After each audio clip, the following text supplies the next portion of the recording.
Hi guys, ನಾನು ತುಂಬಾ ದಿನ ವಿಡಿಯೋ ಹಾಕ್ಲಿಲ್ಲ ಯಾಕೆಂದ್ರೆ ಬೇರೆ ಪ್ಲೇಸ್ ಅಲ್ಲಿ ಇದ್ದೆ. ಅವನ್ ಮೈಕ್ ಬೇರೆ ತಗೊಂಡಿರ್ಲಿಲ್ವಾ, ಹೆಂಗ್ ರೆಕಾರ್ಡ್ ಮಾಡೋದು ಅಂತಾನೆ ಅರ್ಥ ಆಗ್ತಿರ್ಲಿಲ್ಲ. ಯಾಕೆಂದ್ರೆ ಅಲ್ಲಿ ಬೇರೆ ತುಂಬಾ ನಾಯ್ಸ್ ಬೇರೆ, ಅದೇ ರೆಕಾರ್ಡ್ ಮಾಡೋ ಇಂಟ್ರೆಸ್ಟೇ ಹೋಗ್ಬಿಟ್ಟಿತ್ತು ನಾಯ್ಸ್ ಇರೋದ್ರಿಂದ. ತುಂಬಾ ಸರಿ ಟ್ರೈ ಮಾಡ್ಬಿಟ್ಟು ಬೇಜಾರಿಸ್ಬಿಟ್ಟು ಬಿಟ್ಬಿಟ್ಟೆ. ಆಮೇಲೆ ಸರಿ ಅದೊಂದು ಡ್ರಾಮಾ ಮಾಡೋಣ ಅಂದ್ಬಿಟ್ಟು ಲಾಸ್ಟ್ ವಿಡಿಯೋ ಅದನ್ನ ಅಪ್ಲೋಡ್ ಮಾಡಿದೀನಿ. ಯಾರು ನೋಡಿಲ್ಲ ಅಂದ್ರೆ ಹೋಗಿ ನೋಡ್ಕೊ ಬನ್ನಿ. ಬಟ್ ಅದೇ ಕ್ವಾಲಿಟಿ ಒಂದ್ ಲೆವೆಲ್ ಓಕೆ ತರನೇ ಇರುತ್ತೆ, ಯಾಕೆಂದ್ರೆ ಮೈಕ್ ಯೂಸ್ ಮಾಡಿಲ್ಲ ಅದರಿಂದ. ಇವಾಗ ವಾಪಸ್ ಮೈಕ್ ಎಲ್ಲ ಬಂದಿದೆ, ನಾನು ಬರೋ ಜಾಗಕ್ಕೆ ಬಂದ್ಬಿಟ್ಟಿದೀನಿ. ಇನ್ಮೇಲೆ ಸ್ವಲ್ಪ ವಿಡಿಯೋ ಬರುತ್ತೆ, ಬೇಗ ಹಾಕಕ್ ಟ್ರೈ ಮಾಡ್ತೀನಿ. ಸೊ ಲಾಸ್ಟ್ ಎಪಿಸೋಡ್ ಏನಾಗಿತ್ತು ಅಂದ್ರೆ, ಹೀರೋಯಿನ್ ಜಾಂಗ್ ಹೇಳ್ದಂಗೆ ಕೇಳ್ಕೊಂಡು ಆಕ್ಟಿಂಗ್ ಮಾಡ್ಕೊಂಡು ಹೋಗ್ಬಿಟ್ಟು ಆ ಪ್ರೆಸ್ ಮುಂದೆನೆ ಎಲ್ಲಾರ ಮುಂದೆ ಅನೌನ್ಸ್ ಮಾಡ್ಬಿಟ್ಟ, ಇವ್ನು ನನ್ನ ಎದುರಿಸಿ ಇಲ್ಲಿ ಕರ್ಕೊಂಡ್ ಬಂದವನೆ, ನಮ್ಗೆಲ್ಲ ಟಾರ್ಚರ್ ಕೊಡ್ತಾವನೆ ಅಂತ ಹೇಳ್ಬಿಟ್ಲು. ಅದಲ್ದೆ ಅವಳಿಗಿರೋ ರೋಗ ಕೂಡ ಹೇಳ್ಬಿಡ್ತಾಳೆ. ಸೊ ಅದಾದ್ಮೇಲೆ ಏನಾಗುತ್ತೆ ಅಂತ ಈ ವಿಡಿಯೋ ನೋಡೋಣ. ನೀವು ಚಾನಲ್ಗೆ ಹೊಸಬರಾದ್ರೆ ಸಬ್ಸ್ಕ್ರೈಬ್ ಮಾಡ್ಕೊಳ್ಳಿ, ಹಂಗೆ ಬೆಲ್ ಐಕನ್ನ ಕ್ಲಿಕ್ ಮಾಡಿಕೊಳ್ಳಿ. ನೀವು ಇನ್ಸ್ಟಾಗ್ರಾಮ್ ನೀವು ಫಾಲೋ ಮಾಡಲಿಲ್ಲ ಫಾಲೋ ಮಾಡ್ಕೊಳ್ಳಿ. ಬನ್ನಿ ವಿಡಿಯೋ ಸ್ಟಾರ್ಟ್ ಮಾಡೋಣ. ಆಮೇಲೆ ಈ ತರ ಅವಳು ಭಾಷಣ ಮಾಡ್ತಾ ಇರ್ಬೇಕಾದ್ರೆ ಅವಳಿಗೆ ಇಲ್ಯೂಷನ್ ಕ್ರಿಯೇಟ್ ಆಗ್ತಾ ಇರುತ್ತೆ. ಆಗ ಹಿಂಗೆ ಎದ್ದು ಬರ್ತಾಳೆ, ಮೂರ್ಸಿ ಹೋಗ್ಬಿಟ್ಟು ಕೆಳಗೆ ಬಿದ್ದ ಬಿಡ್ತಾಳೆ. ಅವಾಗ ಅದೇ ಟೈಮ್ಗೆ ಹೀರೋನು ಹತ್ರ ಹೋಗ್ಬಿಟ್ಟಿರ್ತಾನೆ, ಕರೆಕ್ಟ್ ಆಗಿ ಬಂದು ಹಿಡ್ಕೊಂತಾನೆ. ಹಿಡ್ಕೊಂಡಾಗ ಹೀರೋಯಿನ್ ಹೇಳ್ತಾ ಇರ್ತಾಳೆ, ಏನು ನಾನು ಎಷ್ಟೊಂದ್ ಸರಿ ಅನ್ಕೊಂಡಿದೀನಿ ನನ್ನ ಮನ್ಸಲ್ಲಿರೋ ಫೀಲಿಂಗ್ಸ್ ನ ನಿನ್ನ ಹತ್ರ ಹೇಳ್ಬಿಡ್ಬೇಕು ಅಂತ, ಬಟ್ ಯಾವ್ದೇ ಕರೆಕ್ಟ್ ಆಗಿರೋ ಟೈಮೇ ಬಂದಿಲ್ಲ. ನಾ ಏನ್ ಹೇಳೋದು ಅಂತಾನೆ ನಂಗೆ ಅರ್ಥ ಆಗ್ತಿರ್ಲಿಲ್ಲ. ಅವಾಗ ಬಾಯ ಬರ್ತಾ ಇರ್ಲಿಲ್ಲ. ಇವಾಗ ನನ್ ಜೀವನನೇ ಮುಗ್ದೋಗ್ತಾ ಇದೆ ಅಂತ ನಂಗೆ ಯಾಕೋ ಫೀಲ್ ಆಗ್ತಾ ಇದೆ. ಅದರಿಂದ ನಂಗೆ ಗೊತ್ತು ನೀ ತುಂಬಾ ಕಷ್ಟ ಪಡ್ತೀಯ ಅಂತ. ಏಕೆಂದ್ರೆ ನಿಜಲ್ಲೂ ಹೇಳ್ತೀನಿ, ನನಗೆ ನಿನ್ನಂತ ಹಸ್ಬೆಂಡ್ ಯಾರಿಂದನೂ ನೋಡಕ್ಕಾಗಲ್ಲ, ಯಾರು ಕೂಡ ಸಿಗೋದು ಇಲ್ಲ. ನಾ ಏನೇ ನಿನ್ನ ಬಿಟ್ಬಿಟ್ಟು ಹೋದ್ರು ನಾ ವಾಪಸ್ ನಿನ್ನ ಹತ್ರಕ್ಕೆ ಬರ್ತೀನಿ ಅಂತಾಳೆ. ಐ ಲವ್ ಯು ಎನ್ನುವ ಅಂತಿರ್ತಾಳೆ. ಅಷ್ಟರಲ್ಲಿ ಅವಳು ಸ್ವಲ್ಪ ಮೂರ್ಛೆ ಹೋಗ್ಬಿಡ್ತಾಳೆ. ಹೀರೋಗೆ ಏನ್ ಮಾಡೋದು ಕೈ ಕಾಲು ಓಡ್ತಾನೆ ಇರಲ್ಲ. ಆವಾಗ ಹಂಗೆ ಕರ್ಕೊ ಬಂದ್ಬಿಟ್ಟು ಹಾಸ್ಪಿಟ್ಲಿಗೆ ಸೇರಿಸ್ತಾರೆ. ಸ್ವಲ್ಪ ಸೀರಿಯಸ್ ಆಗ್ಬಿಡುತ್ತೆ. ಅದಾದ್ಮೇಲೆ ಈ ಕಡೆ ಅವ್ರ ಫ್ಯಾಮಿಲಿಗೆ ಎಲ್ಲಾರ್ಗು ಗೊತ್ತಾಗ್ಬಿಡುತ್ತೆ ವಿಷಯ ಇದು. ಈ ತರ ಅವಳು ಅನೌನ್ಸ್ ಮಾಡಿದ್ದು ಅವಳಿಗೆ ಈ ತರ ರೋಗ ಇದೆ ಅಂತ. ಅವ್ರ ಮನೇಲಿ ಇರೋರೆಲ್ಲ ಫೀಲ್ ಮಾಡ್ಕೊಂಡು ಅವಳು ಎಲ್ಲವಳೆ ಹಾಸ್ಪಿಟ್ಲಿಗೆ ಬರಕ್ ಸ್ಟಾರ್ಟ್ ಮಾಡ್ತಾರಲ್ಲ. ಅವ್ರು ಹಿಂಗೆ ಫೀಲ್ ಮಾಡ್ಕೊಂಡು ಹಿಂಗ ಆಗೋಯ್ತಲ್ಲ ನಮ್ಮ ಮಗಳಿಗೆ ಅಂತ ಅವ್ರ ಅಮ್ಮ ಎಲ್ಲ ನೋಡ್ತಾ ಇರ್ತಾರೆ. ಆಮೇಲೆ ಈ ಕಡೆ ಇವ್ರು ಈ ತರ ನಡಿಬೇಕಾದ್ರೆ ಆಂಟಿ ಆಮೇಲೆ ಆ ಗ್ರೇಸ್ ಇಬ್ರು ಸೇರ್ಕೊಂಡು ತಾತನ ಎಲ್ಲ ಔಸಿಟ್ಟವ್ರೆ ಅಂತ ಅನ್ಬಿಟ್ಟು ಹುಡ್ಕಕ್ ಸ್ಟಾರ್ಟ್ ಮಾಡ್ತಾರೆ. ಒಂದ್ ಜಾಗದಲ್ಲಿ ಅವ್ರಿಗೆ ಐಡಿಯಾ ಸಿಗುತ್ತೆ ಅಲ್ಲಿ ಇರ್ಬೇಕು ಅಂತ. ಆವಾಗ ಅಲ್ಲಿಗೆ ಹೋದಾಗ ಅಲ್ಲಿ ಇನ್ನೊಂದ್ ಶಾಕ್ ಕಾಣ್ತಿರುತ್ತೆ. ಏನಂತಂದ್ರೆ ಅದೇ ಜಾಗಕ್ಕೆ ಈ ತಾತ ಗರ್ಲ್ ಫ್ರೆಂಡ್ ಇದ್ಲಲ್ಲ, ಅವಳು ಕೂಡ ಹುಡುಕ ಬಂದ್ಬಿಟ್ಟಿರ್ತಾಳೆ. ಇದು ಇವ್ರು ಎಕ್ಸ್ಪೆಕ್ಟೇ ಮಾಡಿರ್ಲಿಲ್ಲ. ಆವಾಗ ಅವ್ರ ಜೊತೆಲಿರೋ ಆಳುಗಳನ್ನೆಲ್ಲ ಸೇರಿಸ್ಕೊಂಡು ಹೀರೋಯಿನ್ ಆಂಟಿನ ಒಳಗೆ ಬಿಡ್ತಾರಲ್ಲ. ಆಗ ಹೀರೋಯಿನ್ ಆಂಟಿನೂ ತುಂಬಾ ಕೇಳ್ಕೊತಾ ಇರ್ತಾರೆ, ನನ್ ಗೊತ್ತು ನೀನು ನಾನು ತುಂಬಾ ನಿನ್ಗೆ ಟಾರ್ಚರ್ ಕೊಟ್ಟಿದ್ದೀನಿ, ನೀನ ಏನೇನೋ ಬೈದಿದ್ದೀನಿ ಎಲ್ಲ ಮಾಡಿದೀನಿ, ಪ್ಲೀಸ್ ಈ ಸರಿ ಮತ್ತೆ ನೀನ ಗಾಗರ್ತ್ ಕೇಳ್ಕೊತೀನಿ, ನಮ್ಮ ಅಪ್ಪನ್ ಮಾತ್ರ ಬಿಟ್ಬಿಡು, ನಮ್ಮ ಅಪ್ಪಂಗೆ ಏನು ಮಾಡಕ್ ಹೋಗ್ಬೇಡ, ನಿಂಗೇನ್ ಬೇಕು, ಆಸ್ತಿ ಬೇಕಾ ಏನ್ ಬೇಕು ಎಲ್ಲ ನೀ ತಗೋ, ಆದ್ರೆ ನಮ್ಮ ಅಪ್ಪನ್ ಬಿಟ್ಬಿಡು ಅಂತ ಅನ್ಕೊಂಡು ತುಂಬಾ ಗಾಗರ್ ಕೇಳ್ಕೊಂತಾಳೆ. ಬಟ್ ಆದ್ರೆ ಈ ಅಮ್ಮಂಗ ಆತರ ಕರುಣೆ ಎಲ್ಲ ಇಲ್ಲ ಅನ್ಸುತ್ತೆ. ಸರಿ ಅಂತ ಅನ್ಬಿಟ್ಟು ಅಲ್ಲೋಗಿ ತಾತ ನೋಡಿದ್ರೆ ಅವ್ರಿಗೆ ಎದ್ದು ಕುತ್ಕೊಂಡಿರ್ತಾರೆ. ಇದು ಎಕ್ಸ್ಪೆಕ್ಟೇ ಮಾಡಿರ್ಲಿಲ್ಲ ಇವಳು. ಏನಕ್ಕೆ ಅಂದ್ರೆ ಕೋಮಾ ಸ್ಟೇಜ್ಗೆ ಬೇಕು ಅಂತಾನೆ ಕಳಿಸಿರ್ತಾಳೆ ಇವಳು. ಒಬ್ಬ ಕೋಮಾ ಸ್ಟೇಜ್ ಅಲ್ಲಿ ಇರೋನು ಹೆಂಗ್ ಎದ್ದು ಕೂತ್ಕೊಬಹುದು ಅಂದ್ಬಿಟ್ಟು ಶಾಕ್ ಅಲ್ಲಿ ನೋಡ್ತಾ ಇರ್ತಾರೆ. ಅದ್ ನೋಡಿದ್ದೆ ಹೀರೋಯಿನ್ ಆಂಟಿ ತುಂಬಾ ಶಾಕ್ ಆಗ್ಬಿಟ್ಟು ಓಡೋಗ್ಬಿಟ್ಟು ಕೂಗಾಡ್ತಾ ಇರ್ತಾರೆ, ಅಪ್ಪ ಅಪ್ಪ ಅಪ್ಪ ಏನಾಯ್ತಪ್ಪ, ನಿನ್ ಜ್ಞಾನ ಬಂದ್ಬಿಡ್ತಪ್ಪ, ಇವಾಗ ಬಿಡಪ್ಪ, ಇವಳೇಗಪ್ಪ ನಿನ್ ಈ ತರ ಮಾಡಿದ್ದು, ಇವಳನ್ನ ಜೈಲಿಗೆ ಹಾಕ್ಸೋಣ, ನೀನ್ ಹೂ ಅಂತೇಳಿ ಈಗ ಪೊಲೀಸ್ನವ್ರು ಕರ್ಸ್ತೀನಿ ಹಂಗೆ ಹಿಂಗೆ ಅಂತ ಹೇಳ್ತಾ ಇರ್ಬೇಕಾರೆ ಅವ್ರು ಒಂದೇ ಮಾತು ಹೇಳ್ತಾರೆ. ಏನಂತಂದ್ರೆ, ಸರಿ ಯಾರಮ್ಮ ನೀನು ಅಂತಾರೆ. ಈ ಆಂಟಿ ಕೇಳಿದಾಗ ಶಾಕ್ ಆಗ್ಬಿಡುತ್ತೆ. ಏನಂತಂದ್ರೆ ಅವರು ಪ್ರೆಗ್ನೆಂಟ್ ಇಂದ ವಾಪಸ್ ಬಂದ್ರು, ಅವ್ರಿಗೆ ಮೆಮೊರೀಸ್ ಇನ್ನು ಬಂದಿಲ್ಲ. ಅಂದ್ರೆ ಅವ್ರಿಗೆ ಎಷ್ಟೊಂದು ನಿಮಿಷ ಗೊತ್ತೇ ಇಲ್ಲ, ಸ್ವಂತ ಮಗಳು ಕೂಡ ಅವರು ಕಂಡಿಡಿತಾ ಇಲ್ಲ. ಈ ತರ ಇರೋ ಸಿಚುವೇಶನ್ ಇದನ್ನ ನೋಡಿದ್ಮೇಲೆ ಆಂಟಿಗೆ ಉಸಿರ ಬರುತ್ತೆ. ಅಂದ್ರೆ ಯಾರಿಗೆ, ಆ ಗರ್ಲ್ ಫ್ರೆಂಡ್ಗೆ ಆಲ್ಮೋಸ್ಟ್ ಜೀವ ಹೋದಂಗ ಆಗಿರುತ್ತೆ, ಉಸಿರ ಬಂದ್ಬಿಡುತ್ತೆ. ಯಾಕೆಂದ್ರೆ ಈ ತಾತ ಏನ್ ಗ್ಯಾಪ್ ನ ಇದ್ರೆ ಏನು, ಈಗ ಗ್ಯಾಪ್ ನೇ ಇಲ್ವಲ್ಲ, ಹೆಂಗಿದ್ರು ಇವಳ ಕಂಟ್ರೋಲ್ ಇರುತ್ತೆ ಅಂತ. ಆವಾಗ ಅವಳನ್ನ ಆಂಟಿನ ಇಲ್ಲಿ ಇರಕ್ ಬಿಡದೆ ವಾಪಸ್ ಈಚೆ ತಳ್ಬಿಡ್ತಾರೆ ಎಲ್ಲ ಸೇರ್ಕೊಂಡು. ಪಾಪ ತುಂಬಾ ಬೇಜಾರ್ ಪಡ್ತಾ ಇರ್ತಾರೆ. ಅಲ್ಲ ನಮ್ಮ ಅಪ್ಪ ಹಂಗ ಅವ್ರೆ, ಅದ್ರಲ್ಲಿ ಎದ್ದು ಕೂತ್ಕೊಂಡವ್ರೆ, ಅವ್ರನ್ನ ನಾನು ಹೋಗಿ ಹತ್ತದಿಂದ ಮಾತಾಡ್ಸಕ್ಕೂ ಬಿಡ್ಲಿಲ್ವಲ್ಲ ಇವಳು ಅಂತ ಅನ್ಕೊಂಡು. ಆಮೇಲೆ ಈ ಕಡೆ ಹೀರೋಯಿನ್ ಫ್ಯಾಮಿಲಿ ತೋರಿಸ್ತಾರೆ. ಅವ್ರ ಅಮ್ಮ ತುಂಬಾ ಕೂಗಾಡ್ತಾ ಇರ್ತಾರೆ ಹೀರೋ ಮೇಲೆ. ಅಲ್ಲ ನಿನ್ಗೆ ಈ ವಿಷಯ ಗೊತ್ತಿದ್ಮೇಲೆ ಏನಕ್ ನೀನ್ ನಮ್ಗೆ ಹೇಳಲಿಲ್ಲ, ಸರಿ ನೀ ಹಸ್ಬೆಂಡ್ ಆಗ್ಬಿಟ್ರೆ ನೀ ಏನು ಹೇಳಂಗಿಲ್ವಾ, ಅಲ್ಲ ನಾವ್ ಅವ್ರಿಗೆ ಪೇರೆಂಟ್ಸ್ ಅಂತ ಗೊತ್ತಿಲ್ವಾ, ಒಂದ್ ವಿಷಯ ಹೇಳ್ದೆ ನೀ ಇಷ್ಟೊಂದು ಮುಚ್ಚಾಕೊಂಡು ಇಷ್ಟು ಕೆಲಸ ಮಾಡಿದ್ಯಲ್ಲ ಅನ್ಕೊಂಡ್ ಕೂಗಾಡ್ತಾ ಇರ್ಬೇಕಾರೆ ಅವ್ರ ಅಪ್ಪನೇ ಹೇಳ್ತಾರೆ, ಒಂದ್ ನಿಮಿಷ ಇರಮ್ಮ, ನಾರ್ಮಲ್ ಆಗಿ ತಗೋ. ಏನಂತಂದ್ರೆ ನಾವು ತಪ್ಪು ಮಾಡ್ಬಿಟ್ಟು ಅವಳನ್ನ ನಾವು ಗಮನಿಸ್ಕೋಬೇಕಿತ್ತು, ಅವಳೇನೋ ಚೆನ್ನಾಗೋಳೆ ಅಂತ ನಾವು ಅಷ್ಟೊಂದು ಕೇರ್ಲೆಸ್ ಆಗಿದ್ಬಿಟ್ಟು, ಬಟ್ ನಮಗ್ ಗೊತ್ತಿಲ್ವಲ್ಲ ನಮ್ದೇ ತಪ್ಪು ಅಂತ ಅನ್ಕೊಂಡು ಅವ್ರ ಅಪ್ಪ ಸ್ವಲ್ಪ ನಾರ್ಮಲ್ ಆಗ್ತಾರೆ. ಅದಲ್ದೆ ಇಲ್ಲಿರೋ ಹೀರೋ ಫ್ಯಾಮಿಲಿಯಿಂದ ಹಿಡಿದು ಹೀರೋಯಿನ್ ಫ್ಯಾಮಿಲಿ ಎಲ್ಲಾರು ತುಂಬಾ ಬೇಜಾರ್ ಬೇಜಾರ್ ಪಡ್ತಾ ಇರ್ತಾರೆ. ಹೀರೋನ್ಗೆ ಆಗಿದ್ದ ಈ ತರ ನೋಡ್ಬಿಟ್ಟು ಅವನ್ ತಮ್ಮ ಅವ್ರ ಅಮ್ಮ ಅಲ್ಲ, ಅವ್ರ ಅಮ್ಮ ಅಂತೂ ಮಾತ್ರ ತುಂಬಾ ಕಷ್ಟ ಪಡ್ತಿರ್ತಾರೆ. ಏನಕ್ಕೆ ಅಂದ್ರೆ ಸ್ಟಾರ್ಟಿಂಗ್ ಇಂದನೂ ಹೀರೋಯಿನ್ ಕಂಡ್ರೆ ಅವ್ರಿಗೆ ಆಗೋದೇ ಇಲ್ಲ, ಒಂದ್ ಪ್ರೀತಿ ಅಂತಾನೆ ಇಲ್ಲೇ ಒಂಥರ ಮಾತಾಡ್ತಿರ್ತಾರೆ ಯಾವಾಗ್ಲೂ. ಅದರಿಂದ ನಾ ಏನೇನೆಲ್ಲ ಹೇಳದ್ನಲ್ಲ ಅವಳಿಗೆ ಅಂತ ಅನ್ಬಿಟ್ಟು ಒಂಥರ ಕರುಣೆನೇ ಇಲ್ದೆ ಸಖತ್ ಕಷ್ಟ ಪಡ್ತಿರ್ತಾರೆ ಹೇಳ್ಬೇಕು ಅಂದ್ರೆ. ಅವಾಗ ಹೀರೋನೇ ಸ್ವಲ್ಪ ಸಮಾಧಾನ ಮಾಡ್ತಾನೆ, ನಿಜಲ್ಲೂ ನಾ ಸಾರಿ ಅಮ್ಮ, ನಾನು ಈ ತರ ಮಾಡ್ತೀನಿ ಅಂತ ಅನ್ಕೊಂಡಿರ್ಲಿಲ್ಲ, ಹಿಂಗಾಗುತ್ತೆ ಅಂತ ನಂಗೆ ಗೊತ್ತಿರ್ಲಿಲ್ಲ, ಸಾರಿ ನಾ ಹೇಳ್ಬೇಕಿತ್ತು ಅಂತ ಅನ್ಕೊಂಡು ಅವನು ಫೀಲ್ ಮಾಡ್ತಾನೆ. ಆಮೇಲೆ ಹೀರೋಯಿನ್ಗೆ ಒಳಗೆ ಎಂಟ್ರಿ ಕೊಡ್ತಾರೆ ನೋಡಕ್ಕೆ ಅಂತ ಎಲ್ಲರೂ ಹೋಗ್ಬಿಟ್ಟು ನೋಡ್ತಾ ಇರ್ಬೇಕಾದ್ರೆ ತುಂಬಾ ಕಷ್ಟಪಟ್ಟು ಎಲ್ಲ ಅಳ್ತಾ ಇರ್ತಾರೆ. ಅವಾಗ ಹೀರೋಗೆ ಇನ್ನೂ ಪ್ರಜ್ಞೆ ಬಂದಿರಲ್ಲ. ಆಮೇಲೆ ಈಚೆ ಬಂದ್ಬಿಟ್ಟು ಹೀರೋಯಿನ್ ಅಪ್ಪ ಬಂದ್ಬಿಟ್ಟು ಅಳ್ತಾ ಇರ್ತಾರೆ. ಯಾರ ಮುಂದೆನೂ ಅಳಕ್ ಆಗದೆ ಈಚೆ ಕಡೆ ಬಂದ್ಬಿಟ್ಟು ಅವ್ರ ಕಷ್ಟನ ಈಚೆ ಕಡೆಯಿಂದ ಯಾರಿಗೂ ತೋರ್ಸ್ಕೊಳ್ದೆ ಅಳ್ತಾ ಇರ್ತಾರೆ. ಆಮೇಲೆ ಈ ಕಡೆ ತೋರಿಸ್ತಾರೆ, ಈ ತಾತನ ಆ ಆಂಟಿ ಚೆಕಪ್ ಮಾಡಿಸ್ತಾ ಇರ್ತಾಳೆ, ಅಂದ್ರೆ ಅವ್ರ ಗರ್ಲ್ ಫ್ರೆಂಡ್ ಚೆಕಪ್ ಮಾಡಿಸ್ತಾ ಇರ್ಬೇಕಾರೆ ಅಲ್ಲಿ ಡಾಕ್ಟರ್ ಹೇಳ್ತಾರೆ ಇವ್ರಿಗೆ ಶಾರ್ಟ್ ಟೈಮ್ ಮೆಮೊರಿ ಲಾಸ್ ಆಗಿದೆ, ಇದು ವಾಪಸ್ ಬಂದ್ರು ಬರ್ಬೋದು, ಇಲ್ಲ ಅಂದ್ರೂ ಇರ್ಬೋದು, ಇವ್ರು ಹಿಂಗೆ ಇರ್ತಾರ ಅಂತ ಹೇಳಕ್ಕೂ ಆಗಲ್ಲ ಅಂತ ಅಂದ್ಬಿಟ್ಟು ಏನೋ ಹೇಳ್ತಾರೆ. ಆಗ ಅವಳು ಕೇಳಿಸ್ಕೊಂತಾಳೆ ಎಲ್ಲಾ ವಿಷಯ, ಏಕೆಂದ್ರೆ ಅವಳು ಬೆನಿಫಿಟ್ ಏನಿದೆ ಅಂತ ತಿಳ್ಕೊಬೇಕಲ್ಲ ಅದರಿಂದ. ಆಮೇಲೆ ಈ ಕಡೆ ಹೀರೋಯಿನ್ ಅಮ್ಮನ್ ತೋರಿಸ್ತಾರೆ. ಆ ಆಂಟಿ ಹತ್ರ ತುಂಬಾ ಕೋಪದಲ್ಲಿರ್ತಾರೆ, ಅಲ್ಲ ನೀ ಕೂಡ ನನ್ನ ಹತ್ರ ಅದನ್ನ ವಿಷಯ ಹೇಳ್ದೆ ಮುಚ್ಚಾಕ್ಬಿಟ್ಟೆ ಅಲ್ಲ, ನಾ ಯಾರನ್ನ ನಂಬೋದು ಅಲ್ಲ, ಫಸ್ಟ್ ಆಫ್ ಆಲ್ ನಾನು ಹೈನ್ಗೆ ಏನು ನಾ ಯಾರೋನ, ಯಾಕೆಲ್ಲ ಆ ತರ ಟ್ರೀಟ್ ಮಾಡ್ತಿದ್ದೀರ ನನ್ನ, ಅವಳು ನನ್ನ ಮಗಳೇ ತಾನೇ ಅಂತ ಅನ್ಕೊಂಡ್ ತುಂಬಾ ಫೀಲ್ ಮಾಡ್ತಿರ್ತಾರೆ. ಆಗ ಒಂದ್ ಟೈಮ್ಲಿ ಅವ್ರು ಹೇಳಿರ್ತಾರೆ ಹೀರೋಯಿನ್ ಮೇಲೆ, ಒಂದ್ ಟೈಮ್ ಅವಳು ಬಿದ್ದಾಗ ಅವಳನ್ನ ನೋಡ್ಬಿಟ್ಟು ಅಯ್ಯ ಅದೇನೋ ಏನು ಅಲ್ಲ, ಅದೆಲ್ಲ ಒಂದ್ ವಿಷಯ ಅಂತ ಇಲ್ಲಿ ಕೂತ್ಕೊಂಡಿದಾರ ಅಂತ ಹೇಳಿರ್ತಾರೆ. ಬಟ್ ಆ ಟೈಮ್ಲಿ ಈ ವಿಷಯ ಗೊತ್ತಿಲ್ವಲ್ಲ ಅವ್ರಿಗೆ, ಅದರಿಂದ ಈ ತರ ಮಾತಾಡಿರ್ತಾರೆ. ಅದನ್ನೆಲ್ಲ ಮಾತು ಕೇಳ್ಬಿಟ್ಟು ಅಲ್ಲ ಅವಳು ಈ ತರ ಡಿಸೀಸ್ ಇಟ್ಕೊಂಡು ಇಷ್ಟೊಂದು ಕಷ್ಟ ಅನ್ಭವಿಸ್ಬೇಕಾರೆ ನಾ ಎಂತೆಂತ ಮಾತಾಡ್ಬಿಟ್ನಲ್ಲ ನಾನು ಅಂತ ಅನ್ಕೊಂಡು ತುಂಬಾ ಫೀಲ್ ಮಾಡ್ತಿರ್ತಾರೆ ಪಾಪ. ಆಮೇಲೆ ಈ ಕಡೆ ಝ್ಯಾಂಗ್ ನ ತೋರಿಸ್ತಾರೆ. ಇಲ್ಲಿಯ ಹೀರೋಯಿನ್ ಎಲ್ಲ ನಿಜ ಹೇಳಿದ್ರಿಂದ ಅವನಿಗೆ ನೆಮ್ಮದಿ ಅನ್ನೋದೇ ಹೋಗ್ಬಿಟ್ಟಿರುತ್ತೆ. ಇವ್ ತುಂಬಾ ಫೋನ್ ಕಾಲ್ಸ್ ಬರ್ತಾನೆ ಇರುತ್ತೆ, ಅವ್ನು ಯಾವ್ದನ್ನ ಅಟೆಂಡ್ ಮಾಡ್ದೆ ಹಂಗೆ ಮನಿಕೊಂಡಿರ್ತಾನೆ. ಏನಕ್ಕೆ ಅಂದ್ರೆ ಎಲ್ಲದಕ್ಕೂ ಆನ್ಸರ್ ಮಾಡ್ಬೇಕಲ್ಲ. ಅದರಿಂದ ಒಂದ್ ಟೈಮ್ ಏನಾಗುತ್ತೆ, ಈ ಹಂಗ್ ವೈಫ್ ಇದ್ಲಲ್ಲ ಅವಳು ಫೋನ್ ಮಾಡ್ತಾಳೆ, ಮಾಡ್ಬಿಟ್ಟು ಕೇಳ್ತಿರ್ತಾಳೆ, ನಿಜಾಲು ಹೈನ್ಗೆ ಈ ತರನ, ಅವ್ಳು ನಿಜಾಲು ಈ ತರ ಡಿಸೀಸ್ ಇದೆಯಾ, ಅಯ್ಯಯ್ಯೋ ಈ ವಿಷಯ ಗೊತ್ತಾದ್ಮೇಲೆ ಹಾನ್ ಯಾವ ತರ ರಿಯಾಕ್ಟ್ ಮಾಡ್ತಾನೆ ಅಂತಾನೆ ಗೊತ್ತಿಲ್ವಲ್ಲ, ಯಾಕಂದ್ರೆ ಅವ್ನಿಗೆ ಆಲ್ರೆಡಿ ಆಸ್ಮಾ ಬೇರೆ ಇದೆ, ಅವ್ನಿಗೆ ಉಸಿರಾಡಕ್ ಬೇರೆ ತುಂಬಾ ಪ್ರಾಬ್ಲಮ್ ಇದೆ ಅವನಿಗೆ. ಈ ವಿಷಯ ಕೇಳಿದ್ರೆ ಶಾಕ್ ಆಗ್ಬಿಟ್ಟಿರ್ತಾನೆ, ಅವ್ನು ಚೆನ್ನಾಗಿದ್ದಾನೆ ಅಂತ ಕೇಳ್ತಾಳೆ. ಇವಳು ಮರ್ತೆ ಹೋಗ್ಬಿಟ್ಲು ಅಲ್ಲಿಂದ ಬಂದವನೇ ಅಂತ. ಇವ್ನ್ ಕೇಳಿದಾಗ ಇವ್ನ್ ಝ್ಯಾಂಗ್ಗೆ ಆಲ್ರೆಡಿ ಅವ್ನಿಗೆ 1000 ಓಡ್ತಾ ಇದೆ ತಲೆಯಲ್ಲಿ. ಇವ್ನು ಕೇಳಿದ್ ನೋಡ್ಬಿಟ್ಟು ಅವ್ನು ಸಖತ್ ಕೋಪ ಬಂದ್ಬಿಡುತ್ತೆ. ನಿನ್ಗೆ ಹೆಸರು ಹೇಳಿ ಒಂದ್ ಟೈಮ್ ಹೇಳಿದ್ ನಿನ್ಗೆ ಅರ್ಥ ಆಗ್ಲಿಲ್ವಾ, ಬೇಡದ ಫೀಲಿಂಗ್ ನೆಲ್ಲ ಅವನ ಮೇಲೆ ಕ್ರಿಯೇಟ್ ಮಾಡ್ಕೊಂಬೇಡ ಅಂತ ನಾ ಅವತ್ತೇ ಹೇಳಿದೆ ನೋಡಿ. ಈಗ ಕ್ರಿಯೇಟ್ ಮಾಡ್ಕೊಂಡ್ಬಿಟ್ಟು ನನ್ನ ತಲೆ ತಿನ್ಬೇಡ, ಮತ್ತೆ ಏನಾರು ಫೋನ್ ಮಾಡ್ಕೊಂಡು ಹಂಗಿದಾನ ಅವ್ನು ಇದಾನ ಅಂತ ಫೋನ್ ಮಾಡಿದೆ ನಾನೇ ನೀನ್ ಸಾಯಿಸ್ಬಿಡ್ತೀನಿ ಅಂತಳೆ ಅಂದ್ಬಿಟ್ಟು ಇಟ್ಬಿಡ್ತಾನೆ ಫೋನ್.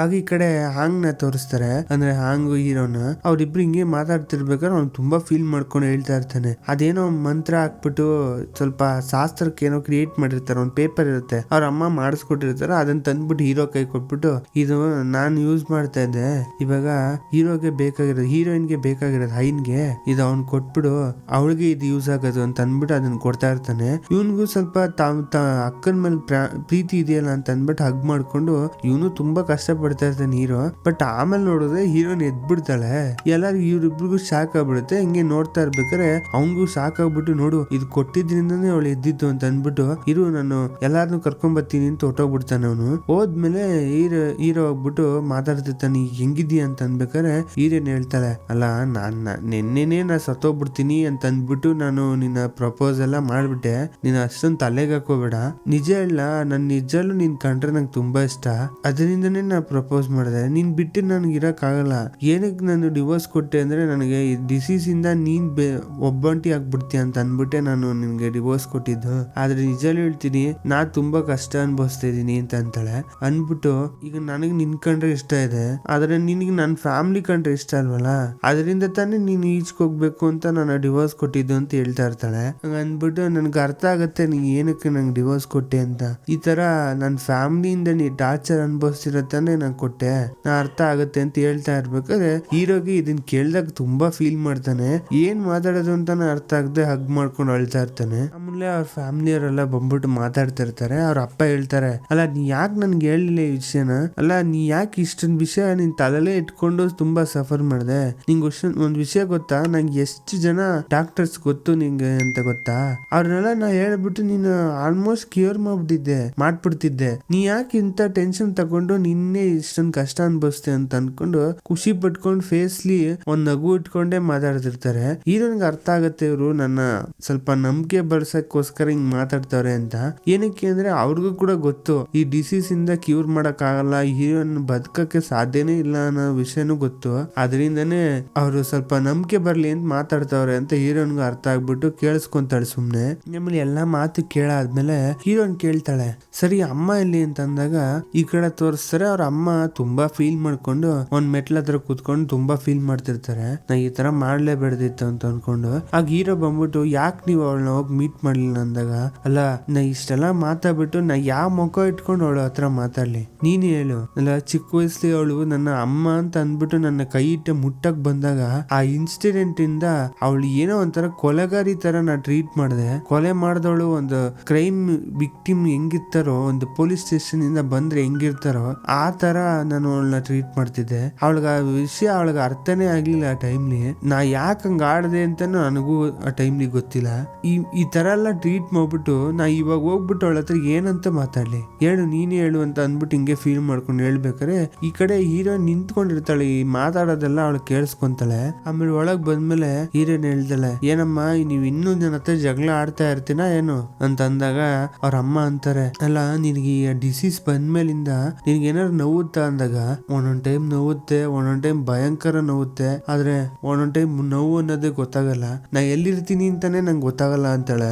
ಕೇಳಿದಾಗ ಏನ್ ಮಾಡೋದು ಅಂತಾನೆ ಅರ್ಥ ಆಗ್ತಿರಲ್ಲ. ಓ ಇಷ್ಟು ವರ್ಷ ಆದ್ಮೇಲೆ ನಿಮ್ಗೆ ಇವತ್ತೇ ಕೇಳ್ಬೇಕು ಅಂತ ಅನಿಸ್ತಾ ಅಂತಾಳೆ. ಅವ್ರ ಅಮ್ಮಂಗ ಅದ್ ಮಾತ್ ಕೇಳಿದ್ದೆ ಅಳ ತಡೆಯಕ್ಕಾಗದೆ ಹಗ್ ಮಾಡ್ಕೊಂಡು ಇಬ್ರು ಅಳ್ತಾ ಇರ್ತಾರೆ. ಹೆಂಗೋ ಒಂದ್ ಟೈಮ್ಲಿ ಇವ್ರಿಬ್ರು ಈ ವಿಷಯದಿಂದನಾರು ಒಂದಾಗ್ಬಿಡ್ತಾರೆ. ಈ ಕಡೆ ತಾತ ಗರ್ಲ್ ಫ್ರೆಂಡ್ ಇಲ್ವಾ, ಅವ್ರ ಗುಂಪಲ್ಲಿ ಕೂತಿರೋ ಎಲ್ಲಾ ದೊಡ್ಡ ದೊಡ್ಡ ಡೈರೆಕ್ಟರ್ಸ್ ಹತ್ರ ಮಾತಾಡ್ತಾ ತಾತನ್ ಕರ್ಸ್ಬಿಟ್ಟು ಅವನ ಹತ್ರ ತುಂಬಾ ಒಳ್ಳೆಯವರಾಗಿರಂಗೆ ಆಕ್ಟ್ ಮಾಡ್ಬಿಟ್ಟು ಚೆನ್ನಾಗಿ ನೋಡ್ಕೋತಾರಂಗೆ ಆಕ್ಟ್ ಮಾಡ್ಬಿಟ್ಟು ವಾಪಸ್ ಕಳಿಸ್ಬಿಡ್ತಾಳೆ.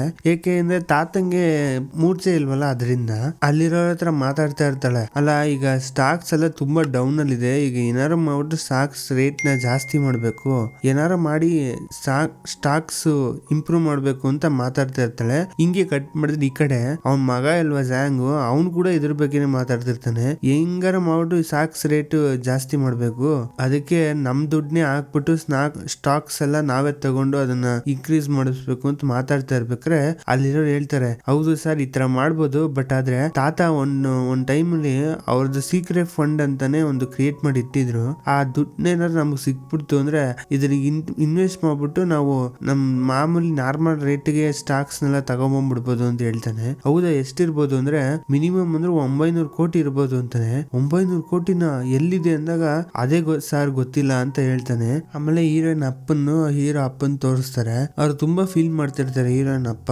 ಏನಂತಂದ್ರೆ ಈಗ ಈ ತರ ರೋಗ ಇರೋದು ನಾನು ಆಲ್ಮೋಸ್ಟ್ ಮೊದ್ಲೇ ಗಮನಿಸ್ದೆ, ಅವಳ ರೋಗಕ್ಕೆ ನಾನೇ ಕಾರಣ ಆಗ್ಬಿಟ್ಟೆ, ಈಗ ಅವಳ ಜೀವನನೇ ಬಿಟ್ಟು ಹೋಗ್ತಾವಳೆ, ಯಾಕಂದ್ರೆ ಆ ರೋಗಕ್ಕೆ ಯಾವ್ದೇ ರೀತಿ ಔಷಧಿ ಇಲ್ಲ, ನಾ ಏನ್ ಮಾಡ್ಕೊಂಡು ಸಾಯ್ಲಿ ನಂಗಂತ ಅರ್ಥ ಆಗ್ತಿಲ್ಲ, ಈಗ ಅವಳು ಸಾಯ್ತಾರ ಕಾರಣವೇ ನಾನು ಅಂತ ಅನ್ಕೊಂಡು ತುಂಬಾ ಫೀಲ್ ಮಾಡ್ತಿರ್ತಾರೆ. ಯಾಕಂದ್ರೆ ಅಂತ ಗಿಲ್ಟ್ ಫೀಲ್ ಗೊಟ್ಟೋಗ್ಬಿಟ್ಟಿರ್ತಾರೆ. ಇದನ್ನ ಕೇಳಿದಾಗ ಹೀರೋ ಅಪ್ಪಗೂ ಅರ್ಥ ಆಗಲ್ಲ ಏನ್ ಮಾತಾಡೋದು ಅಂತ. ಅವರು ಹೇಳಿ ಸ್ವಲ್ಪ ಸಮಾಧಾನ ಮಾಡ್ತಾರೆ. ಆಮೇಲೆ ನೆಕ್ಸ್ಟ್ ಸೀನ್ ಅಲ್ಲಿ ಹೀರೋಯಿನ್ ಸೆಕ್ಯೂರಿಟಿ ಬರ್ತಾಳೆ. ಬಂದ್ಬಿಟ್ಟು ಹಿಂಗೆ ಮಾತಾಡ್ತಾ ಸಡನ್ ಆಗಿ ಹೋಗಿ ಹಗ್ ಮಾಡ್ಕೊಂತಾಳೆ. ಏನಕ್ಕೆ ಅಂದ್ರೆ ಮಾಮೂಲಿ ಏನು ಸೆಕ್ಯೂರಿಟಿ ಆಗ್ಬಿಟ್ರೆ ಹೀರೋಯಿನ್ ಯಾತರ ಅಂತ ಅವಳು ಚೆನ್ನಾಗಿ ಗೊತ್ತಲ್ವಾ, ಆದ್ರಿಂದ ಸ್ವಲ್ಪ ಫೀಲಿಂಗ್ ಇಂದ ಹಗ್ ಮಾಡ್ಕೊಂತಾಳೆ. ಆಮೇಲೆ ನೆಕ್ಸ್ಟ್ ಸೀನ್ ಅಲ್ಲಿ ಹೀರೋಯಿನ್ ತೋರಿಸ್ತಾರೆ. ಹೀರೋ ಇಬ್ರು ಕುತ್ಕೊಂಡು ಹಿಂಗೆ ಮಾತಾಡ್ತಾ ಇರ್ಬೇಕಾದ್ರೆ ಸುತ್ತಮುತ್ತ ಇರೋರೆಲ್ಲ ಅವ್ರನ್ನ ಫೋಟೋ ತಕ್ಕೊಳ್ಳೋದು, ಅವ್ರನ್ನೇ ನೋಡ್ತಾ ಇರೋದು, ಆ ತರ ಮಾಡ್ತಾ ಇರ್ತಾರೆ.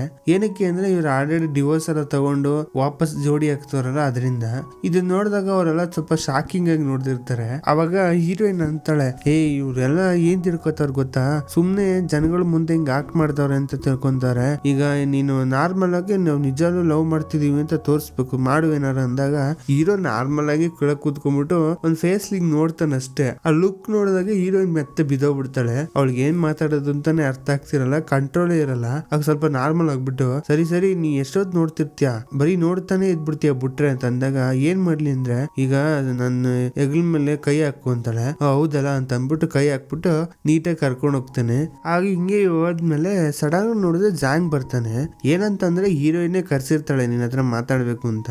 ಬಂದಾಗ ಕೂತ್ಕೊಂಡು ನೋಡು ನಾನು ಎಲ್ಲಾ ವಿಷಯ ನಿನ್ನ ಹತ್ರ ಹೇಳ್ಬಿಟ್ಟೆ, ಎಲ್ಲಾರ ಮುಂದೆನೂ ಹೇಳ್ಬಿಟ್ಟೆ, ಈಗ ನಿಂಗೆ ಅರ್ಥ ಆಗಿರುತ್ತೆ, ನನ್ನ ಬಿಟ್ಬಿಡು ನೀನು ನನ್ನ ಅಂದಾಗ ಅವನಂತಾನೆ, ನಿನ್ ಏನ್ ಅರ್ಥ ಆಗ್ತಿದೆಯಲ್ವೋ, ನಮ್ ಕಂಪ್ನಿ ಬಿದೋಗ್ತಾ ಇದೆ, ಆಲ್ಮೋಸ್ಟ್ ತುಂಬಾ ಕ್ರಿಟಿಕಲ್ ಸ್ಟೇಜ್ ಅಲ್ಲಿ ಇದೆ, ನೀನ್ ಈ ತರ ಸ್ಟೇಜ್ ಅಲ್ಲಿ ಬಿಟ್ಬಿಟ್ಟು ನಿಂತಿದ್ಯಲ್ಲ, ನೀನು ನಿನ್ ಜಾಗಕ್ಕೆ ಬಂದ್ ಕೂತ್ಕೋ ಅಂದಾಗ ಅದ್ ಬಿಡೋದ್ ಬಿಟ್ಬಿಟ್ಟು ಮಾಡೋದ್ ಬಿಟ್ಬಿಟ್ಟು ನೀನು ಅವನ್ ಜೊತೆ ತಿರುಗ್ತಾ ನಿಂತಿದ್ಯಾ ಅಂದಾಗ, ಅದಲ್ದೆ ನೀವಿಬ್ರು ಡಿವೋರ್ಸ್ ಆಯ್ತು ತಾನೆ, ಇನ್ನು ಏನ್ ಕೆಲ್ಸ ನಿನ್ಗೆ ಅಂದಾಗ ಹೀರೋಯಿನ್ಗೆ ಕೋಪ ಬಂದ್ಬಿಡುತ್ತೆ. ಒಂದ್ ನಿಮಿಷ ಡಿವೋರ್ಸ್ ಆಯ್ತು ಸರಿ, ಆದ್ರೆ ಇಬ್ರು ಇವಾಗ ಮತ್ತೆ ಲವ್ ಮಾಡ್ತಾ ಇದೀವಿ, ನಾವು ಲವ್ ಮಾಡ್ತೀವೋ ಬಿಡ್ತೀವೋ ನಿನ್ಗೇನ್, ಅದಕ್ಕೆ ನಿನ್ಗೂ ಅದಕ್ಕೂ ಸಂಬಂಧವೇ ಇಲ್ಲ, ನಾ ಹೇಳ್ಬಿಟ್ಟೆ ನಿನ್ ಕಂಡ್ರೆ ನನಗೆ ಇಷ್ಟ ಇಲ್ಲ, ನಾನು ಬೇಕಾದ್ ನಾ ಮಾಡ್ತೀನಿ ಅಂತ ಅನ್ಬಿಟ್ಟು ಕೂಗಾಡ್ಬಿಟ್ಟು ಹೊಟ್ಟೋಗ್ಬಿಡ್ತಾಳೆ. ಆಗ ಇವನು ಏನು ಮಾತಾಡಕ್ ಆಗದೆ ನಿಂತಿದ್ದವನು ಅವಳನ್ನ ಫಾಲೋ ಮಾಡ್ಕೊಂಡು ಹೋಗ್ತಿರ್ತಾನೆ. ಅವಾಗ ಹೀರೋ ಬರ್ತಾನೆ, ಬಂದ್ಬಿಟ್ಟು ನೋಡು ಅವಳು ನಿನ್ನ ರಿಜೆಕ್ಟ್ ಮಾಡಾಯ್ತು, ನಿನ್ನ ಬೇಡ ಅಂತ ಹೇಳಾಯ್ತು, ನೀ ಯಾಕೆ ಇನ್ನು ಅವಳಿಂದ ತಿರುಗ್ತಾ ಇದೀಯಾ, ಹೋಗು ನಿನ್ ಕೆಲಸ ನೋಡ್ಕೋ ಹೋಗು ಅಂತ ಬೈತಾನೆ. ಇದನ್ನ ಹೇಳಿದ್ಮೇಲೆ ಜಾಂಗ್ ಅಂತಾನೆ,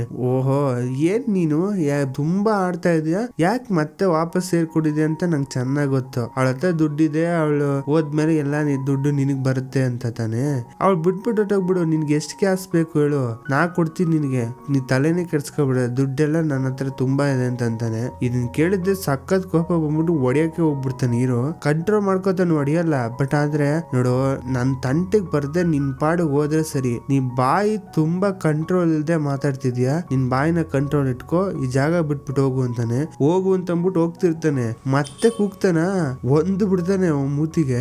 ನಾನ್ ನೋಡ್ತಾನೆ ಇದೀನಿ, ಅವಾಗ್ಲಿಂದ ಮಾತಾಡ್ತಾನೆ ಇದೀಯಾ, ಹೋಗು ಅಂತ ಹೇಳಿದ್ರೆ ಒಂದ್ಸರಿ ಅರ್ಥ ಆಗಲ್ಲ ನಿನ್ಗೆ, ಹಿಂಗೆ ಹೊಡೆದ್ಬಿಟ್ಟು ಅಲ್ಲಿಂದ ಹೊಟ್ಟೋಗ್ಬಿಡ್ತಾನೆ. ಆಮೇಲೆ ಅವನು ಮುಖದಲ್ಲಿ ಸ್ವಲ್ಪ ಏಟಾಗಿರುತ್ತೆ ಜಾಂಗ್ಗೆ. ಹಿಂಗೆ ಮನೆಗೆ ಹೋಗ್ತಾನೆ. ಮನೆಗೆ ಹೋದಾಗ ಅವ್ರ ಅಮ್ಮ ನಿಂತ್ಕೊಂಡು ಹಿಂಗೆ ನೋಡ್ಬೇಕಾರೆ, ಏನ್ ಏಟಾಗಿದೆ ನಿನ್ಗೆ ಅಂತ ಅನ್ಬಿಟ್ಟು ಮಾತಾಡ್ಸಕ್ ಬಂದಾಗ, ಒಂದ್ ನಿಮಿಷ ಕೈ ಎತ್ತು, ಏನು ಇಲ್ಲಿ ಯಾವಾಗ್ಲೂ ಕಾಣ್ದೆ ಪ್ರೀತಿ ಅಲ್ಲ, ಇವಾಗ ನಾನ್ ನೋಡ್ಕೋತೀನಿ, ನೀನ್ ಸ್ವಲ್ಪ ದೂರನೇ ಇರು ಅಂತ ಅಂದ್ಬಿಟ್ಟು ಸ್ವಲ್ಪ ಮೊಕ್ಕ ಕೊಡ್ದಂಗೆ ಹೇಳ್ಬಿಟ್ಟು ಹೊಟ್ಟೋಗ್ಬಿಡ್ತಾನೆ. ಈ ಜಾಂಗ್ ಏನಂದ್ರೆ ಅವ್ರ ಅಮ್ಮ ಇವನ್ನ ನೋಡ್ಕೊಳ್ಳೋದ್ ಬಿಟ್ಬಿಟ್ಟು ಈ ಸೊತ್ತು ಸೇರಿಸ್ಬೇಕು, ದುಡ್ಡು ಮಾಡ್ಬೇಕು ಅಂತ ಅಂದ್ಬಿಟ್ಟು ಈ ತಾತ ಹಿಂದೆ ತಿರ್ಕೊಂಡು ನಿಂತಿತ್ತು. ಅದನ್ನ ನೋಡಿದಾಗ ತುಂಬಾ ಫೀಲ್ ಮಾಡ್ಕೊಂಡು ಅವಾಗೆಲ್ಲ ತುಂಬಾ ಕಷ್ಟಪಟ್ಟಿದ್ದಾನೆ, ಯಾಕೆಂದ್ರೆ ಒಂದು ತಾಯಿ ಪ್ರೀತಿ ಸಿಕ್ತೆ, ಅದರಿಂದ ಇವಾಗೇನು ಇವ್ರಿಗೆ ಸಡನ್ ಆಗಿ ನನ್ನ ಮೇಲೆ ಪ್ರೀತಿ ಅಂತ ಅವನಿಗೆ ಸಖತ್ ಕೋಪ. ಅದರಿಂದ ಆಮೇಲೆ ಒಂದ್ ಸೀನ್ ಅಲ್ಲಿ ಹೀರೋ ಒಬ್ಬನ ಹಿಡಿದ್ಬಿಟ್ಟು ಪೊಲೀಸ್ನವ್ರಿಗೆ ಒಪ್ಪಿಸಿರ್ತಾನಲ್ಲ, ಆ ಲ್ಯಾಂಡ್ ಮಾರ್ಕರ್, ಅವನ್ನ ವಾಪಸ್ ಬಂದ್ಬಿಡ್ತಾನೆ. ಬಂದಾಗ ಜಾಂಗ್ ಮೇಲೆ ಕಿಚ್ಚಾಡ್ತಿರ್ತಾನೆ, ಅಲ್ಲ ನೀನ್ ನಂಬಿಟ್ಟು ನೀ ಹೇಳ್ದಂಗೆಲ್ಲ ಮಾಡಿದ್ರೆ ನೀ ಏನ್ ನನ್ನ ಕೇರೆ ಇಲ್ಲದೆ ಬಿಟ್ಬಿಟ್ಟಿದ್ಯಾ, ಆ ಪೊಲೀಸ್ನವರಿಂದ ಈಚೆ ಬರೋದು ಎಷ್ಟು ಕಷ್ಟ ಆಯ್ತು ಗೊತ್ತಾ, ನಾ ಏನೇನೋ ಟೆಕ್ನಿಕ್ ಯೂಸ್ ಮಾಡ್ಬಿಟ್ಟು ಈಚೆ ಬಂದಿದ್ದೀನಿ ನೋಡು, ಇದು ನಾರ್ಮಲ್ ಆಗಿ ಇದು ಕಂಪ್ಲೀಟ್ ಆಗಲ್ಲ, ಈಗ ಏನ್ ಮಾಡ್ತೀಯ, ನೀನು ದುಡ್ಡು ಯೂಸ್ ಮಾಡಿ ನನ್ನ ಬೇರೆ ಕಟ್ಟಕ್ಕೆ ಕಳಿಸ್ತೀಯ ಅಷ್ಟೇ ಅಂತಾನೆ. ಇಲ್ಲ ಅಂದ್ರೆ ನಾ ಏನೋ ತಗೊಳಕೊಂಡ್ರೆ ನೀನು ತಗೊಳಕೊಡ್ತೀಯ ಅಂತ ಒಂಥರ ಬ್ಲಾಕ್ ಮೇಲ್ ಮಾಡಂಗ್ ಮಾತಾಡ್ತಾನೆ. ಈ ವಿಷಯ ಜಾಂಗಿ ಇಷ್ಟ ಆಗಲ್ಲ. ಆಮೇಲೆ ನೆಕ್ಸ್ಟ್ ಸೀನ್ ಅಲ್ಲಿ ಹೀರೋಯಿನ್ ತೋರಿಸ್ತಾರೆ. ಅವ್ರಿಬ್ರು ಒಂದ್ ವಿಷಯದ ಬಗ್ಗೆ ಮಾತಾಡ್ತಿರ್ತಾರೆ. ಏನಂತಂದ್ರೆ ಈ ಕ್ವೀನ್ ಕಂಪ್ನಿದು ಸೀಕ್ರೆಟ್ ಫಂಡ್ ಇದೆಯಲ್ಲ, ಅದೇ ಇವ್ರು ಜಾಂಗು ಇಬ್ರು ಹುಡುಕ್ತಾವ್ರಲ್ಲ ಅವ್ರ ಅಮ್ಮನು ಇಬ್ರು, ಅದೇ ಫಂಡ್ ಬಗ್ಗೆ ಹೀರೋಗೂ ಗೊತ್ತಾಗ್ಬಿಡ್ತೇನೋ, ಅದ್ರ ಬಗ್ಗೆ ಮಾತಾಡ್ತಿರ್ತಾರೆ. ಇಷ್ಟು ದುಡ್ಡಿರ್ಬೋದು, ನಾವು ಅದ್ ಸಿಕ್ಬಿಡ್ತು ಅಂದ್ರೆ ನಮ್ಗೆ ಕಂಪ್ನಿ ವಾಪಸ್ ತಗೋಬಹುದು ಅಂತ. ಆಗ ಹಿಂಗೆ ಮಾತಾಡ್ತಾ ಇರ್ಬೇಕಾದ್ರೆ ಹೀರೋಯಿನ್ ಫ್ಲಾಶ್ ಆಗುತ್ತೆ, ಅದ್ ಸರಿ ಈ ವಿಷಯ ನನಗೆ ಗೊತ್ತಿಲ್ಲ, ನಿಂಗೆ ಗೊತ್ತಾಯ್ತು ಅಂತ ಕೇಳಿದ್ರೆ, ತುಂಬಾ ವರ್ಷದಿಂದ ತುಂಬಾ ಒಂಥರ ಮರ್ಯಾದೆಗೋಸ್ಕರ ನಮ್ ಕಂಪ್ನಿನೇ ಕೆಲಸ ಮಾಡ್ತಿದ್ರು ನೋಡು, ನೀ ಸ್ಟಾರ್ಟಿಂಗ್ ಹೇಳ್ದಲ್ಲ ಅವ್ರನ್ನ ಕೆಲ್ಸದಿಂದ ತೆಗಿ ಅಂತ, ಅವ್ರ ಹತ್ರ ನಾ ತಿಳ್ಕೊಂಡೆ, ಅವ್ರಿಗೆ ಇದು ತಾತ ಹತ್ರ ಜೊತೆಲಿ ಕೆಲಸ ಮಾಡಿ ರೂಢಿ ಇರೋದ್ರಿಂದ ಇಂಥ ವಿಷಯ ಎಲ್ಲ ಅವ್ರಿಗೆ ಚೆನ್ನಾಗ್ ಗೊತ್ತು, ಅವ್ರು ಕೇಳ್ದೆ ನನಗೆ ಹೇಳಿದ್ರು ಅಂತ ಹೇಳ್ತಾನೆ. ಆಮೇಲೆ ಇದನ್ನ ಹೇಳ್ಬಿಟ್ಟು, ನೋಡ್ದ ನೀನ್ ಅವತ್ತು ಏನೋ ಅವ್ರ ದುಡ್ಡಿಗೋಸ್ಕರ ಏನೋ ಕೆಲಸ ಮಾಡ್ಕೊಂಡು ಜಸ್ಟ್ ಒಂದ್ ಮಿಸ್ಟೇಕ್ ಇಂದ ಸ್ವಲ್ಪ ಪ್ರಾಡಕ್ಟ್ ಲೆವೆಲ್ ಕಮ್ಮಿ ಆಯ್ತು ಅಂತ ಅಂದ್ಬಿಟ್ಟು ಅವ್ರನ್ನ ಕೆಲ್ಸದಿಂದ ತೆಗಿ ಅಂತ ಅವತ್ತು ಹೇಳ್ದೆ, ಬಟ್ ಆದ್ರೆ ನಾ ಅವತ್ತು ತಡಿಲಿಲ್ಲ ಅಂದಿದ್ರೆ ಈ ತರ ಬೇಕಾಗಿರೋ ಇನ್ಫಾರ್ಮೇಶನ್ ನನಗ್ ಸಿಕ್ತಿರ್ಲಿಲ್ಲ, ಪಕ್ಕ ಅವ್ರಿಗೆ ಸಿಕ್ಕಿರೋದು ಅಂತ ಹೇಳ್ತಾನೆ. ಇದನ್ ಕೇಳಿದಾಗ ಹೀರೋನ್ಗೂ ಅರ್ಥ ಆಗುತ್ತೆ, ಕಂಪ್ನಿಲಿ ದುಡ್ಡುಗೋಸ್ಕರನು ಕೆಲಸ ಮಾಡದೆ ಇರೋರು ಅವರೇ, ಸ್ವಲ್ಪ ಕಂಪ್ನಿಗೆ ಮರ್ಯಾದೆಗೋಸ್ಕರ ಕೆಲಸ ಮಾಡೋರು ಅವರೇ ಅಂತ ಹೀರೋನ್ಗೆ ಅರ್ಥ ಆಗುತ್ತೆ. ಹೀರೋ ಆಲ್ರೆಡಿ ಅವ್ನ್ ಕೆಲಸ ಮಾಡ್ತಿದ್ದ ಪೋಸ್ಟ್ ಏನಂದ್ರೆ ಒಂದು ಹೈ ಲೆವೆಲ್ ಪೋಸ್ಟ್, ಅದರಿಂದ ಅವನಿಗೆ ರೀಸನ್ ಇಲ್ಲದೆ ಕೆಳಗೆ ಹಾಕಿರೋದ್ರಿಂದ ಅದ್ರ ಕೇಸ್ ನಡೀತಾ ಇರುತ್ತೆ. ಆಗ ಅವನ ಜೊತೆ ಲಾಯರ್ ಫ್ರೆಂಡ್ಸ್ ಎಲ್ಲ ಬಂದ್ಬಿಟ್ಟು ಅವನಿಗೋಸ್ಕರ ಒಳ್ಳೊಳ್ಳೆ ಪಾಯಿಂಟ್ ನೆಲ್ಲ ಎತ್ತಿ ಈ ಕೇಸ್ ನ ವಿನ್ ಮಾಡ್ಕೊಟ್ಬಿಡ್ತಾರೆ ಅವನ್ಗೆ. ಅದರಿಂದ ವಾಪಸ್ ಅದೇ ಪೋಸ್ಟ್ ಅವ್ನಿಗೆ ವಾಪಸ್ ಸಿಕ್ಬಿಡುತ್ತೆ. ಸಿಕ್ತಾಗ ಅದೇ ಪೋಸ್ಟ್ ಇಂದ ಗೆತ್ತಾಗಿ ಸ್ಟೈಲ್ ಆಗಿ ನಡ್ಕೊಂಡು ಹೋಗ್ತಿರ್ತಾನೆ ಅವ್ರ ಫ್ರೆಂಡ್ ಜೊತೆ. ಆಗ ಆಗ ಎದುರುಗಡೆ ಝ್ಯಾಂಗ್ ಬರ್ತಾನೆ. ಅದ್ ನೋಡಿದಾಗ ಅವ್ನಿಗೆ ಎಲ್ಲ ಉರಿತಾ ಇರುತ್ತೆ ಚೆನ್ನಾಗಿ. ಅಲ್ಲ ಇವ್ನೇನ್ ನನ್ಗೆ ಎಲ್ಲೋದ್ರು ನನ್ ಹಿಂಸೆ ಕೊಡ್ತಾವ್ ಅಂತ ಅನ್ಬಿಟ್ಟು ಈ ಕಡೆ ಬಂದ್ಮೇಲೆ ಯಾರಿಗೋ ಒಬ್ಬನು ಫೋನ್ ಮಾಡ್ತಾನೆ. ಯಾರು ಅಂತಂದ್ರೆ ಈಗ ಈ KSV ಸೀಸನ್ ತಗಲಾಕೊಂಡು ಈಚೆ ಬಂದಿದ್ನಲ್ಲ ಅವನು ಎತ್ತಿದಾಗ ಇಲ್ಲೋಡು ಆ ಎನ್ವು ಇದನ್ನಲ್ಲ, ಇವನು ನಿನ್ಗೂ ಪ್ರಾಬ್ಲಮ್ ನನಗೂ ಪ್ರಾಬ್ಲಮ್. ಯಾಕಂದ್ರೆ ಅವ್ನು ನೋಡಿದ್ರೇನೆ ನಂಗೆ ಉರಿತಾ ಇದೆ. ಒಂದ್ ಕೆಲ್ಸ ಮಾಡು, ಅವ್ನ ಕತೆ ಮುಗಿಸ್ಬಿಡ್ತೀಯ ಅಂದಾಗ ಅವನು ಅದಕ್ಕೆ ಒಪ್ಕೊಂಡ್ಬಿಡ್ತಾನೆ. ಈಗ ಅವ್ನ ಕತೆನ ಮುಗಿಸ್ತೀನಿ, ಆದ್ರೆ ಈ ಕಂಟ್ರಿ ಬಿಟ್ಟು ಎಸ್ಕೇಪ್ ಆಗಕ್ಕೆ ನೀ ಹೆಲ್ಪ್ ಮಾಡ್ಬೇಕು, ನನ್ಗೆ ಸ್ವಲ್ಪ ದುಡ್ಡು ಕೊಡ್ಬೇಕು ಅಂತಾನೆ. ಆಗ ಇವನು ಸರಿ ಅಂತ ಒಪ್ಕೊಂತಾನೆ. ಸೊ ಇವತ್ತಿನ ಎಪಿಸೋಡ್ ಇಲ್ಲಿಗೆ ಮುಗಿಯುತ್ತೆ. ನಿಮ್ಗೆ ಇಷ್ಟ ಆಯ್ತು ಅಂತ ಅನ್ಕೋತೀನಿ. ಇಷ್ಟ ಆಗಿದ್ರೆ ಲೈಕ್ ಮಾಡಿ, ಶೇರ್ ಮಾಡಿ, ಸಬ್ಸ್ಕ್ರೈಬ್ ಮಾಡಿ. Thank you for watching.